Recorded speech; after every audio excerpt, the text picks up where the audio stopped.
Olá, queridos, a paz do Senhor Jesus. Estamos aqui mais uma vez para trazer um subsídio bíblico, teológico, a respeito do tema que estamos estudando nesse primeiro trimestre do ano 2023, que é o tema sobre vocação, você nasceu para isso. Estamos nessa lição abordando a lição de número 11, que fala sobre vocação e universidade. Um tema extremamente relevante para o nosso contexto, principalmente para gerações mais novas que têm acesso a esse universo, certo? Mas tem muita dificuldade em relacionar a sua fé a essa realidade. Então, a partir disso, nós iremos trabalhar, como já sugere também a nossa síntese aqui, né? O nosso resumo, que diz que a universidade é um lugar propício para desenvolvermos a nossa vocação e assim também atuarmos no âmbito profissional. Nessa lição, iremos discorrer sobre fundamentos sólidos que podem nos auxiliar nesse desenvolvimento. Nós temos 3 objetivos a partir dessa lição para se trabalhar com a juventude, a qual estamos ministrando esse conteúdo, essa lição para eles, que é entender o que é a universidade e a sua origem, conhecer visões evangélicas distintas sobre a relação entre a fé cristã e as ciências e compreender como um jovem pode relacionar a sua vocação com o estudo e o contexto universitário. Eu gostaria de citar, já nessa abertura, antes de entrarmos até mesmo na introdução, uma frase aqui do Renildo Júnior, que serve para o nosso para refletir, que diz o seguinte: a igreja, que tem entre seus membros pessoas de vida comum das cidades, deveriam estar atenta em conduzir seus fiéis a uma vida que vá além das reuniões dos cultos. A nossa leitura bíblica da nossa lição se encontra em Daniel, capítulo 1, do versículo 3 e versículo 4, e também Daniel, capítulo 1, do versículo 18 ao versículo 20. Um texto bastante conhecido, principalmente quando se trabalha essa realidade com juventude, certo? E para a gente introduzir dentro daquilo que nós iremos trabalhar nesse estudo com os jovens, nós precisamos compreender que a universidade ela apresenta aspectos para a juventude que trazem uma realidade de descoberta, tanto de aprendizagem, quanto também de própria liberdade, já que até o presente momento, o jovem ele está saindo de um período de adolescência, onde seus pais quem ditam o que ele deve fazer, como ele deve viver, e agora esse jovem ele está dando um novo passo para uma nova fase em sua vida, que é praticamente o início da sua vida adulta, onde ele vai começar a ter acesso a conteúdos, pessoas, conhecimentos, e também o próprio ambiente da universidade fornece a ele experiências que, no período que ele estava no colégio, que ele estava na escola, que ele estava principalmente ali sob a tutela dos pais, onde os pais iam às reuniões das suas escolas para saber como estava o andamento dos seus estudos, certo? Já não existe mais, e ele passa a viver uma realidade de quê? De que ele tem uma certa autonomia que é apresentada a ele, que é ele quem controla praticamente o seu destino, a sua jornada, como é que ele vai chegar até a conclusão do curso. E nesse processo ele vai descobrindo coisas que em outro momento da sua vida até então não eram tão presentes em seu contexto. Então, a universidade é um ambiente de descoberta para o jovem. É um ambiente não só apenas de aprendizagem, mas também de novas experiências. Isso torna muito atrativo para a própria juventude, que está sempre em busca de novidade, está sempre em busca de aprender algo novo. E a gente precisa partir desse ponto, querido professor, certo? Não simplesmente condenando o ambiente universitário, nós precisamos entender, antes de mais nada, esse ambiente para que a gente possa orientar o jovem, dizendo, olha, existem coisas boas na universidade, sim, mas também existem perigos presentes, assim como também em outros ambientes. E que a ideia aqui é que a gente consiga trazer o jovem para essa reflexão que vai proporcionar a ele uma maturidade para discernir aquilo que é bom e aquilo que é mal diante dele no contexto universitário. Então a gente vem nessa lição trabalhar exatamente isso. Como a vocação está relacionada com o campus universitário e também quais são os desafios que são apresentados diante dessa vocação que o jovem possui, o jovem cristão possui, diante de Deus e diante da sociedade em que ele vive. No tópico 1, nós temos por título o surgimento da universidade. E aqui, queridos, a gente precisa entender da onde a universidade surgiu, para qual finalidade ela foi feita. É necessário expor esse conteúdo para que o jovem que está entrando nesse contexto, ele não tenha um entendimento raso sobre a universidade, como simplesmente um ambiente onde ele vai lá, tem uma formação para poder obter um diploma, um certificado, para simplesmente ingressar no ambiente de trabalho. Não, é necessário que o jovem ele tenha uma consciência a partir de uma visão cristã de mundo sobre o que é a universidade, como ela surgiu, como ela se desenvolveu, certo? E a importância dela na sociedade. E eu queria trazer aqui, até mesmo no texto relata sobre isso, sobre a origem da universidade, certo? A palavra universidade, ela vem do latim universitas, que significa um grupo de pessoas associadas a um corpo, sociedade ou comunidade, com um objetivo comum.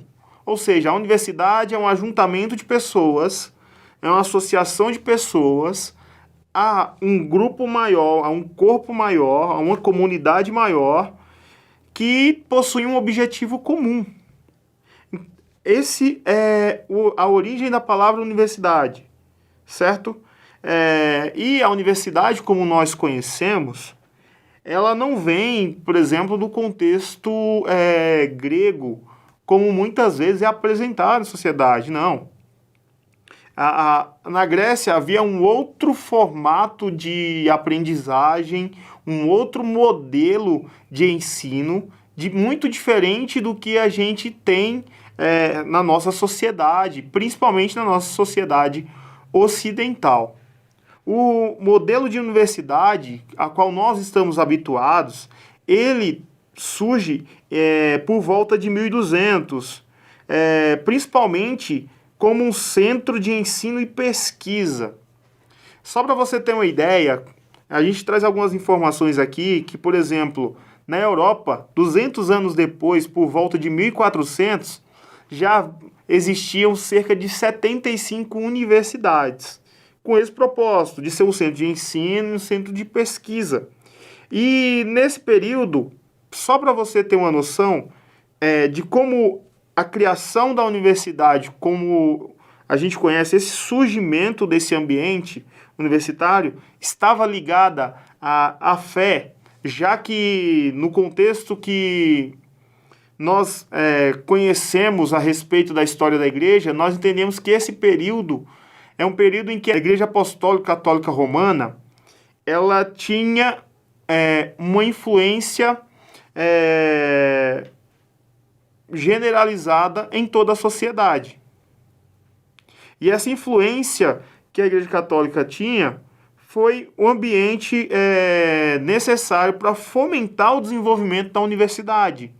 E nesse contexto, as principais disciplinas ou os principais cursos que existiam eram cursos também ligados a partir da visão cristã de mundo daquele tempo, que era a teologia, artes, o direito e a medicina. Esses cursos, essas formações, eles tinham o objetivo principal de fornecer à igreja mão de obra para serviços eclesiásticos específicos, certo? Ou seja, eram demandas específicas da igreja. Por isso que era tão interessante para a igreja o desenvolvimento da universidade, certo?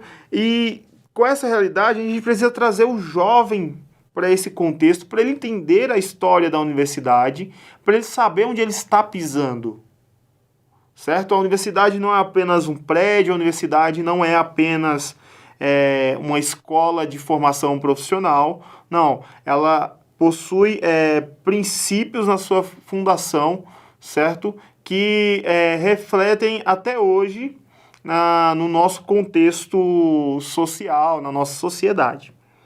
Então, partindo desse ponto, querido professor, a ideia aqui é apresentar esse cenário para o jovem, esse cenário histórico, certo? E a gente vai ver, principalmente esse desenvolvimento universitário acontecendo e se expandindo, principalmente quando a gente vai trazer ao conhecimento a colonização daquilo que nós chamamos ou chamávamos de Novo Mundo, certo?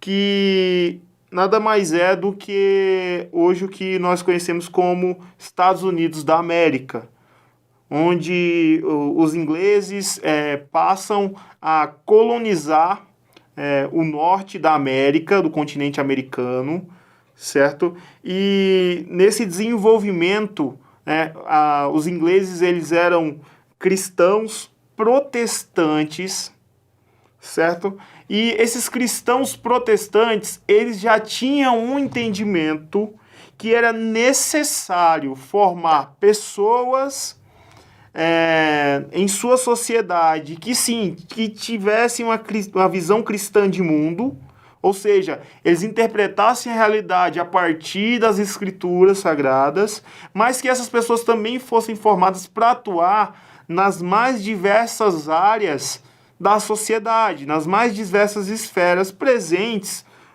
no mundo até então. Ou seja, era necessário formar professores, médicos, jornalistas, formar pessoas que iriam atuar na esfera legal, ou seja, no direito, juízes, advogados, certo? Era necessário formar também pastores, teólogos. Muitas das universidades nos Estados Unidos tiveram início com esse formato. Se você parar para estudar, as principais universidades nos Estados Unidos e que são referência mundial, elas foram criadas por cristãos. Nós estamos falando de universidades como Princeton, Yale, Harvard, certo? A própria Universidade de Harvard, ela leva o sobrenome do seu fundador, que foi o John Harvard, um pastor que decidiu fundar uma universidade por entender que estaria contribuindo para um desenvolvimento daquela civilização que estava surgindo ali naquele novo mundo que hoje nós conhecemos como os Estados Unidos. Ou seja, o pensamento cristão de que era importante estudar, de que a universidade era um ambiente que iria trazer desenvolvimento e também, vamos dizer dessa forma, qualidade de vida para as pessoas que fizessem parte daquela sociedade, né, era algo primordial para aquelas pessoas e principalmente para aqueles líderes sociais daquela época. Então, com essa intenção, a universidade ela surgiu e ela foi desenvolvendo ao longo dos anos com o propósito de trazer contribuição para a sociedade a partir de uma visão cristã de mundo. Já no nosso tópico 2, querido professor, universidade, ciências e uma limpeza de lentes, a gente aqui vem trazer uma reflexão sobre algumas visões de mundo que são equivocadas a respeito da relação entre a nossa fé, a universidade e esse contexto científico que nela acontece, que é proporcionado, certo? Se a gente parar para pensar, querido professor, a gente tem uma visão preconceituosa com a nossa fé no contexto universitário por muitos dos seus alunos e também por muitos dos seus professores. Isso é decorrente daquilo que nós já estudamos, inclusive na lição 6, que foi o movimento de secularização da nossa sociedade e que afetou, inclusive na era moderna, também a universidade, esse desenvolvimento científico, principalmente porque houve um descolamento da universidade e desse desenvolvimento científico de pesquisas da fé cristã, como se a fé cristã fosse simplesmente algo místico, algo que não exigia se pensar, algo que não era necessário raciocinar, porque estava no campo do mistério, estava no campo da crença, certo? E a ciência era algo investigativo, algo que era necessário pensar, algo que era necessário pesquisar, algo que era necessário desenvolver o raciocínio e estudo para que se chegasse a uma finalidade provável de um determinado objeto que estava sendo estudado. Então, dessa forma, a partir da era moderna, a fé, e principalmente a fé cristã, ela foi sendo considerado algo para pessoas ignorantes, algo para pessoas que tinham um intelecto limitado. E, olhando por esse ângulo, a gente tem, em contrapartida, até mesmo no ambiente cristão, a gente vai ainda encontrar pessoas que vão corroborar com essa visão equivocada que foi desenvolvida a partir do movimento de secularização, que influenciou a cultura moderna, principalmente no Ocidente, certo? E qual é o argumento que a gente encontra no contexto de igreja? De que quando um jovem vai para a universidade, ele corre o risco, ao estudar outras ciências, ele corre o risco da sua fé esfriar. Ele corre o risco de ter um esfriamento espiritual, certo? Por quê? Porque lá será apresentada para ele outras visões de mundo, outras ciências que são antagônicas àquilo que ele professa de fé. Então, por esse motivo, o ambiente universitário se tornaria um ambiente de ameaça à fé de cristãos, ou como alguns gostam de chamar, um cemitério de cristãos. Então, a partir desse entendimento, a gente começa a discorrer sobre algumas visões que são equivocadas e também iremos discorrer nesse tópico sobre qual é a visão que mais está alinhada realmente com uma visão cristã de mundo. No tópico A, a gente vai apresentar, querido professor, uma visão que é o cientificismo, certo?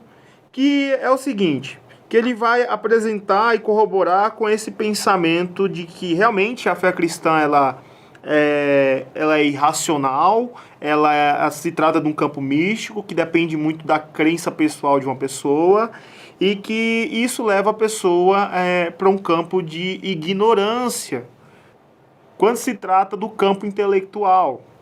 Então, querido professor, a ideia aqui do cientificismo realmente é apresentar como se a fé cristã ela fosse oposta e antagônica às ciências que são estudadas na universidade, certo? E por conta disso, realmente, dentro da universidade, não é um lugar onde a fé teria voz. Partindo desse ponto, todo aquele que professa que ele possui a fé cristã, que ele é cristão, ele estaria entrando dentro de um grupo conhecido como evangélicos e que são considerados por muitos na academia ou na universidade como ignorantes. Só que essa é uma visão equivocada, porque se quanto mais eu estudo, mais eu entendo, principalmente a criação, as leis naturais, dependendo da ciência que você está estudando, eu vou compreendendo como a criação funciona e como eu posso viver e me desenvolver melhor em tudo aquilo que foi feito por Deus. Então, cada vez mais eu começo a constatar a grandeza de Deus. Ou seja, diferente daquilo que é apresentado no cientificismo, que vai dizer que quanto mais eu estudo, quanto mais eu investigo, certo? Aquilo que é de mistério vai diminuindo e, consequentemente, o tamanho de Deus vai ficando menor, porque não dependeríamos tanto dele, certo? Pelo contrário, quanto mais eu estudo, quanto mais eu desenvolvo intelectualmente, eu vou realmente compreendendo a grandeza de Deus naquilo que tange a criação. Nós vamos ver isso mais no tópico C, mas o cientificismo trata exatamente sobre isso. Então a ideia aqui, professor, é realmente demonstrar para o seu aluno que fé e ciência, elas não são opostas e nem são rivais, certo?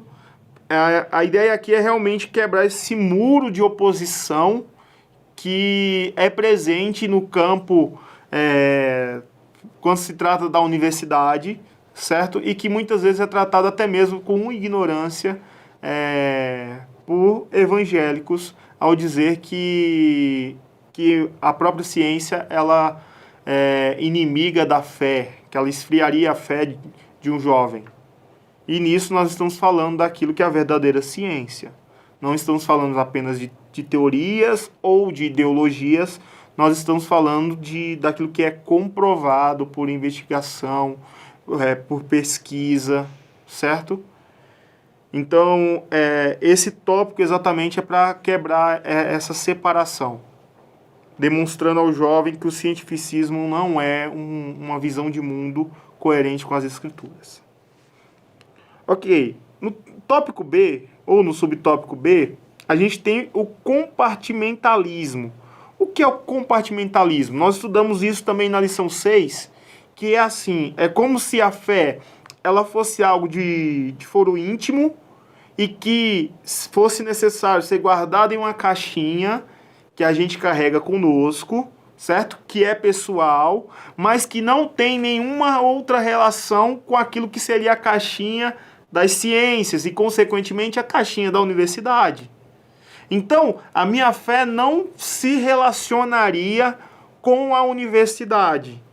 É uma visão de dualismo, como já bem apresentada em outras lições, como se a fé ela não tratasse de questões racionais, como se ela fosse um salto no escuro, certo? E a ciência, ela trata dessa investigação, desse campo da pesquisa, e ou seja, é um campo racional, é um campo do intelecto, do pensamento, e a fé é oposta a isso. Então, para não haver conflito, cada um fica na sua caixinha, cada um fica no seu campo. E essa é uma visão não cristã de mundo, como já apresentado anteriormente. Porque a fé em Deus, ela nos habilita a enxergar toda a realidade da criação. Ela nos habilita a enxergar todas as coisas como Deus enxerga, como realmente elas são, como realmente elas deveriam ser segundo o Evangelho, já que Deus, através de Cristo, está redimindo todas as coisas. Certo? Então, nós precisamos também quebrar esse dualismo, esse compartimentalismo. Ok? A ideia realmente é trabalhar com jovens, demonstrando que a fé, ela não é algo simplesmente que eu pratico aos domingos, não, é algo que integra toda a minha vida e, consequentemente, eu preciso levar ela para a universidade. Já no subtópico C, que tem por título complementarismo, aqui vai ser apresentado uma visão de mundo diferente das duas anteriores, tanto do cientificismo quanto do compartimentalismo, certo? Que é uma visão mais coerente com a visão cristã de mundo, com a cosmovisão cristã. E o complementarismo, ela vai trazer uma realidade em que a fé ela não é inimiga da ciência. Pelo contrário, elas caminham juntas. Porque a ciência ela vai trabalhar na investigação daquilo que ela não compreende. Mas a fé, ela trabalha com convicções a partir daquilo que Deus falou. Se a gente parar para pensar nesses aspectos, esse complementarismo traz uma realidade de que a ciência ela vai trabalhar em campos que são possíveis compreender através da pesquisa, através de desenvolvimentos científicos, certo? Já a fé ela vai trabalhar a partir de um campo que a ciência não pode explicar através de pesquisas. Ela vai trabalhar num campo em que é necessário dar crédito àquilo que Deus falou.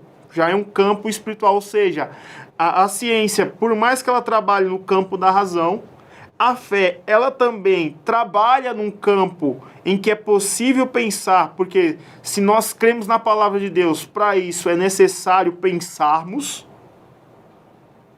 é necessário crermos, e para nós crermos, nós precisamos entender, antes de mais nada, aquilo que nos está sendo falado, ou seja, não é um campo irracional, só que a fé ela está em um campo superior ainda ao campo da ciência, que é o campo da razão.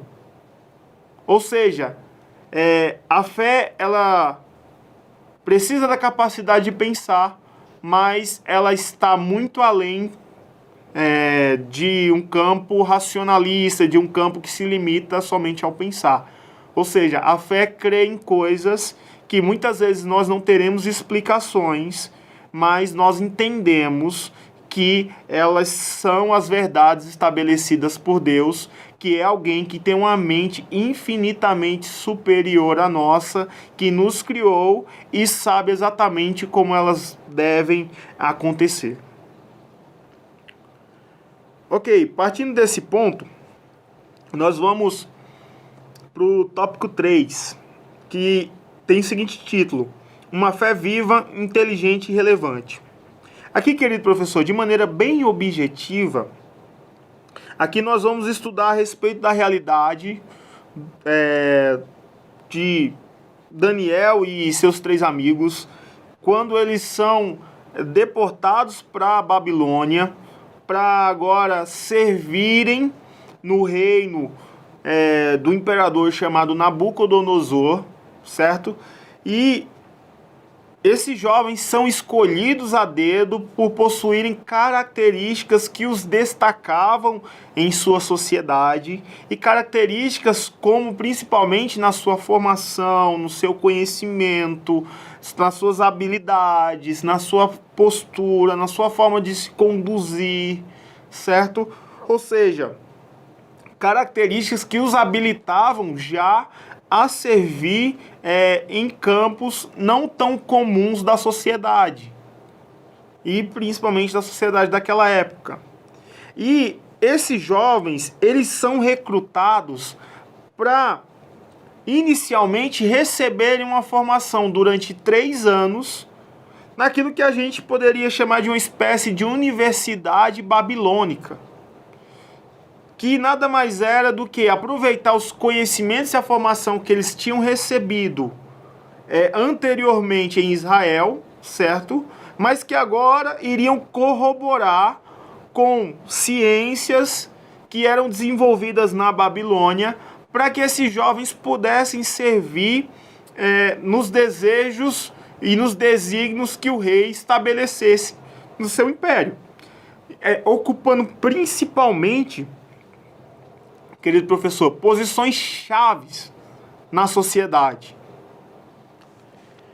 Partindo desse ponto, nós vamos trabalhar esses 3 subtópicos: uma fé viva, uma fé inteligente e uma fé relevante, que vai realmente trazer exemplos práticos de como o jovem, nesse ambiente universitário, que muitas vezes parece ser tão contraditório com a sua fé, como ele pode se conduzir. Ok? Uma fé viva. Se a gente parar para estudar o primeiro capítulo do livro de Daniel, nós vamos perceber que esses jovens que foram deportados para lá, eles foram para um ambiente totalmente oposto à fé que eles professavam no Deus de Israel.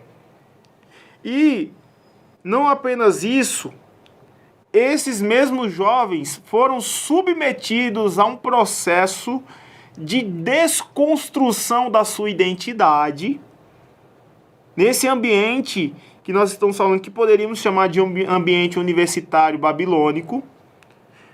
Eles foram submetidos a um processo de desconstrução de identidade, recebendo outros nomes, para que eles pudessem, a partir desses nomes, receber uma outra identidade, e esses nomes estavam intimamente ligados aos deuses da Babilônia, certo? Que substituiriam os seus nomes originais, que estavam ligados ao Deus de Israel. Então esse processo era um processo de desconstrução de identidade. Foi apresentado para eles também um ambiente em que eles participariam da mesa do rei, comeriam da comida do rei, e esse ambiente onde eles teriam acesso a isso era um ambiente idólatra, onde essa própria mesa ela estava destinada à adoração desses outros deuses, a qual era a origem dos nomes que eles recebiam até então. Isso é muito semelhante ao contexto universitário que o jovem que você, querido professor, estará ministrando essa lição, em que ele convive na universidade, que realmente é um ambiente, nos nossos dias, um ambiente de desconstrução de identidade, onde ele está sendo bombardeado pelos seus professores, constantemente, com conteúdos que vão apresentar principalmente ideologias, formas de pensar, modelos de pensamento opostos ao Evangelho. E que nós podemos chamar até mesmo essas ideologias, como o próprio Paulo designou, como uma falsa ciência. Mas são essas ideologias que têm influenciado as novas gerações no seu modelo de pensar e, consequentemente, na forma de se portar socialmente. Então, semelhante ao que Daniel e seus amigos passaram, os jovens com quem vocês lidam na sala de aula, no ambiente de igreja, estão passando por esse processo de desconstrução de identidade. Certo? E para que isso não aconteça, quando eles estiverem expostos a todas essas ideologias, a todos os ismos, né? Feminismo, e entre outras ideologias que têm sido apresentadas como verdades, niilismo, enfim, como verdades para os jovens, que tem o intuito de desconstruir sua identidade, né?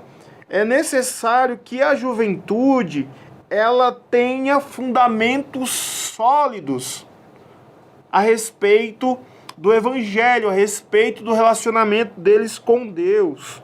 Isso precisa estar bem estabelecido, fundamentos sobre a obra redentora de Cristo, fundamentos sobre a graça, fundamentos sobre realmente a existência de Deus, sobre como Deus nos salvou, sobre como Deus está redimindo toda a criação, sobre como Deus está interessado com todas as áreas da sua vida, certo? Como Deus estabeleceu o casamento, a família, a própria vida do ser humano para se viver em sociedade, de maneira a contribuir, não de maneira egoísta, certo? De que ele não é uma vítima da sociedade, pelo contrário, ele é alguém que Deus colocou no mundo para contribuir e abençoar a própria humanidade. Isso vai totalmente contra as ideologias que estão sendo apresentadas em sala de aula, em muitas salas de aula, para os alunos, para os jovens, evangélicos inclusive, certo? E por que é necessário que ele tenha esses fundamentos bem estabelecidos? Para que ele não venha desviar da sua fé e abraçar essas ideologias como verdade. Porque essa é uma realidade presente na nossa sociedade, é uma realidade presente no nosso contexto de igreja. Então, nesse sentido, o seu jovem, a qual você está ensinando, a qual você está desenvolvendo esse discipulado com ele só vai abraçar essa ideologia se ele não tiver esses fundamentos bem estabelecidos em seu coração. Por mais que ele passe por dificuldades, por mais que ele passe por crises, se esses fundamentos estiverem bem estabelecidos, se o seu coração estiver enraizado nessas bases da fé bíblica, da fé cristã, ele não irá se desviar da sua fé. É necessário trazer o jovem para essa reflexão, antes mesmo até dele entrar nesse ambiente universitário. Será que ele está preparado para esse ambiente? Se não, é necessário prepará-lo. É necessário discipulá-lo de maneira intencional, para que ele possa praticar a sua fé também nesse ambiente de tamanha oposição. Já no subtópico B, a gente vai trabalhar sobre uma fé inteligente. A gente vai perceber que a fé, principalmente no exemplo de Daniel e seus amigos, não é um salto no escuro, certo? Não é um misticismo sem fundamento, não é uma fé irracional. É uma fé inteligente, é uma fé que pensa. Se você parar para analisar e estudar o texto de Daniel, capítulo 1, você vai ver que esses jovens, eles já estudavam. Esses jovens já se destacavam intelectualmente, em suas habilidades, em seus conhecimentos, na sua conduta, na sua preparação também para a vida, na sua formação como um todo. Então esses jovens se destacavam. Então, quando eles foram escolhidos para entrar nessa universidade na Babilônia e passar por esse processo também de formação para atuar em posições chaves da sociedade ali babilônica, eles já possuíam características intelectuais. Ou seja, havia já uma relação entre a sua fé e a intelectualidade. Havia uma relação entre a sua fé e o estudar, entre o conhecer, entre se desenvolver intelectualmente. Ou seja, não eram antagônicos. E isso deu a eles uma condição de se destacar em sociedade. Se destacar principalmente no seu desempenho acadêmico ali na Babilônia, onde eles superaram os sábios daquele palácio, claro, através da graça de Deus, que os capacitou, mas tendo capacidade intelectual 10 vezes mais do que os sábios daquele lugar. Então, querido professor, aqui nesse subtópico é necessário trazer para o jovem a importância de estudar, principalmente em concernente à sua fé, principalmente em relação à fé que ele professa. Ele não pode simplesmente se contentar em simplesmente fazer uma faculdade para que ele possa obter o diploma. Ele não pode apenas se contentar em fazer um curso, em ter uma formação simplesmente para ter um bom trabalho. Não, aquele ambiente universitário é um ambiente em que ele pode se desenvolver para se tornar uma pessoa-chave na nossa sociedade que vai influenciar onde ele chegar. Mas isso também vai passar a partir da forma como ele encara a universidade.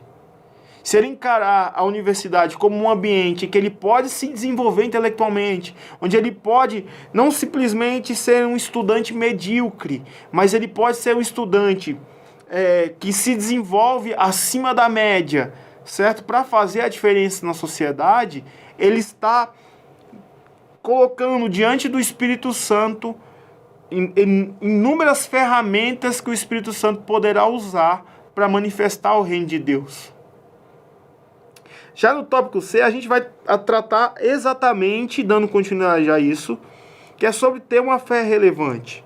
A gente vai ver Daniel e seus amigos, após esses 3 anos em que eles estudaram nessa universidade babilônica, eles se destacando diante de Nabucodonosor, e esse destaque que eles apresentaram diante de Nabucodonosor por conta da sua capacidade, tanto intelectual quanto de competências, certo? Fizeram com que eles ocupassem posições-chave naquela sociedade. Não é à toa que quando a gente estuda o livro de Daniel, a gente vai ver o próprio Daniel servindo diretamente aos imperadores daquela época, e não somente no Império Babilônico, nos impérios que vieram subsequentes, como os impérios Medo-Persa, Daniel auxiliando imperadores e se tornando praticamente o segundo homem mais importante daquela sociedade, porque Daniel, no início da sua jornada, quando ele passou por esse processo na universidade, ele decidiu ser fiel a Deus, mas ele também decidiu se desenvolver intelectualmente. Ele não encarou a universidade como um sofrimento, como um peso, como simplesmente um lugar que era necessário passar.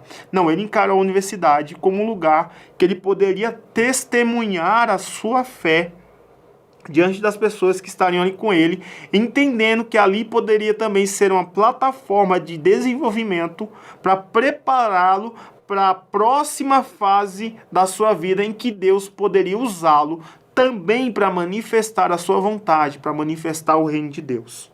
Então aqui, queridos, a gente vai ver Daniel em todo esse processo mantendo um relacionamento ativo com Deus, mantendo uma comunhão constante com Deus. Se a gente estudar o livro de Daniel, Daniel orava 3 vezes ao dia ao Senhor. Ou seja, relacionamento com Deus para ele era uma prioridade. Mesmo tendo inúmeras atividades sob a sua responsabilidade, mesmo trabalhando, certo? Então, nesse sentido, a gente precisa entender e trazer essa reflexão para os jovens, que não basta fazer a melhor faculdade, não basta ter o melhor treinamento, não basta conhecer muita coisa, não basta ser competente. É necessário colocar tudo isso a serviço de Deus, ter comunhão com Deus, ter relacionamento com Deus, para que Deus, sendo da sua vontade, possa nos promover a essas posições-chave, para que a gente possa ser uma testemunha do seu reino. É como se Daniel carregasse dentro de si uma chama, certo? Que por onde ele passava, se espalhava ali na Babilônia. É exatamente isso que Deus deseja fazer conosco, jovem, querido professor. É realmente nos incendiar com a chama do Espírito para tudo aquilo que Ele está nos proporcionando de oportunidade, de aprendizagem, seja colocado a serviço do reino de Deus. E o próprio ambiente universitário seja esse ambiente onde a gente pode manifestar a nossa fé, testemunhar a respeito de Jesus Cristo e do seu reino. Isso já está acontecendo nos nossos dias. Muitos jovens já têm promovido reuniões cultos, durante os intervalos das suas aulas. Jovens já têm promovido células e também grupos de estudo em suas universidades, com o intuito de, sim, ser uma testemunha ambulante, se a gente puder chamar dessa forma, ali no seu campus universitário, entendendo que aquele é um ambiente que Deus novamente quer manifestar a sua vontade, manifestar a sua glória, se revelar às pessoas e se tornar um ambiente propício para a fé. E com esse entendimento estão fazendo essas atividades lá dentro. E a partir disso, colegas serem alcançados por Jesus Cristo. A partir disso, pessoas serem curadas, milagres acontecerem e aquilo que é sobrenatural invadir um ambiente natural, que é um ambiente da universidade, que é um ambiente científico de pesquisa. Ok? Então, a ideia central é essa, querido professor. E nós precisamos trazer o jovem para esse ambiente, para essa realidade, a partir desses conceitos, que sim, é possível conciliar a nossa vocação, é possível conciliar a nossa fé com o ambiente universitário e sim, é possível viver enquanto estivermos nesse lugar para a glória de Deus, certo? Compartilhando a nossa fé com as pessoas que convivem conosco e ao mesmo tempo conciliando aquilo que estudamos com aquilo que cremos. Aqui nós concluímos. Que Deus te dê graça para ministrar essa lição, certo? Que você consiga compartilhar todo esse conteúdo com muito mais maestria daquilo que eu tenho compartilhado com os irmãos. Que Deus te abençoe e te use. Em nome de Jesus.